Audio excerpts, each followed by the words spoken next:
Thank you. I'm delighted to be here tonight. As Alan points out, I'm an interloper at the moment. You know, I don't take on the post for another 4.5 hours. Is it roughly speaking? Yeah, so this is a little premature. So I'm very proud, representing Lady Margaret Hall, to say that we're honoured and delighted to support the Oxford Pakistan programme. LMH is a college that has a long and proud legacy of association with Pakistan. We are spearheading the campaign with the LMH Pakistan initiative, which aims to raise funds to help the college offer graduate scholarships, research grants, hardship funds and visiting student places, the 4 pillars of support to enable us to attract and help more talented students from Pakistan and of Pakistani origin to study here at Oxford.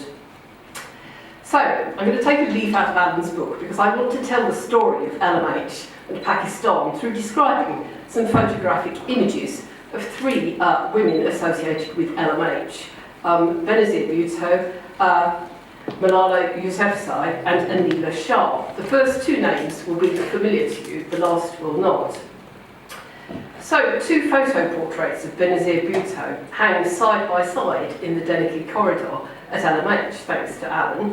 One of Benazir as a young student in the 1970s, the other of her during the 1990s when she was Prime Minister of Pakistan. I have memories of Benazir Bhutto in Oxford because actually we overlapped. She studied for a degree at PPE at LMH between 1973, I think, to 77, and then for a master's degree.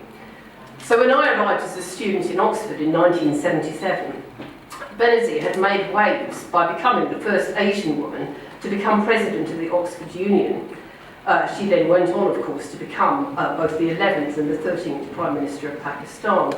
So these 2 portraits at LMH are contrasting, but really tell a story. The first is a black and white photograph of a young woman at the brink of her career. And then there's a colour photograph of a confident, smiling political leader in the white hijab. And these pictures act as a magnet to the gaze of many an aspiring LMH student, particularly to young women and to students from ethnic and minority backgrounds, many of whom themselves harbour political ambitions and aspirations. How amazing she is as a leader and an inspiration to strive for change, said one male student recently. So the second portrait, hanging close by in Dennehy, is of Malala Yousafzai, almost certainly our most famous recent alumna, and who we are honoured to acknowledge as a recent and enduring part of LMH's legacy. Malala's story is known to all present, her courage and her unwavering defence of women's right to education, her fight for girls, as she puts it on her website. A fight all the more vital given recent tragic events in Afghanistan. Malala, the youngest ever Nobel Peace Prize laureate, graduated from LMH in PPE in 2020. I think that's right. Not a great year to graduate from Oxford or any university, because most students sat their exams in their bedrooms at home, unable to sit them at their universities because of COVID. But Malala continues to inspire current students, and our incoming freshers, I can tell you, have often paused before her picture. So the third portrait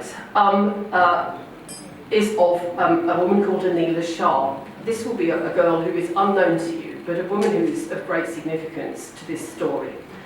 I was watching the film last night, which we have made recently about the Lady Margaret Hall Foundation Year.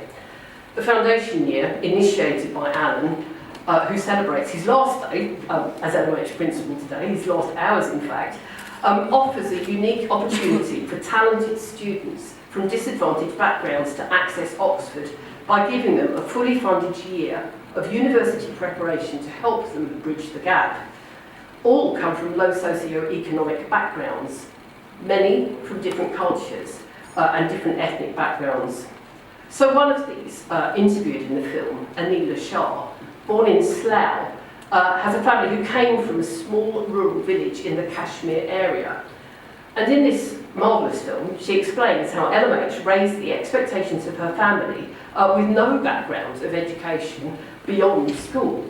So this is the category that we've been talking about tonight, and she's a really interesting person to talk to get an insight into that particular mindset. So her father, who has a large family, was initially dead against his daughter attending university, and he followed her around the various places that she looked at and sat outside the door when she was having interviews. She says, you know, that she couldn't imagine why one would want a university education. He saw her future as working in a supermarket. So Anila won a place on the foundation year and has now successfully passed her first year prelims exams in English literature and is entering into her second year. So I remember interviewing her, and she said that she wanted to study at Oxford, not just for herself, but for all her younger sisters still at school, to enable them to follow in her footsteps. So you have one person who breaks the mould and then others follow in their wake, and that is a really important example here. So I very much hope that LMH's association with the Oxford-Pakistan programme will be long and fruitful, and I'm looking forward to being part of that. We need more students from Pakistan and of Pakistani origin to study at Oxford, and to enable us as scholars at Oxford to understand more about the rich culture, the literature and the history of Pakistan. In the years to come, I believe that the corridors of LMH will be lined with many more portraits of Pakistan's future leaders, educationalists and entrepreneurs. Thank you.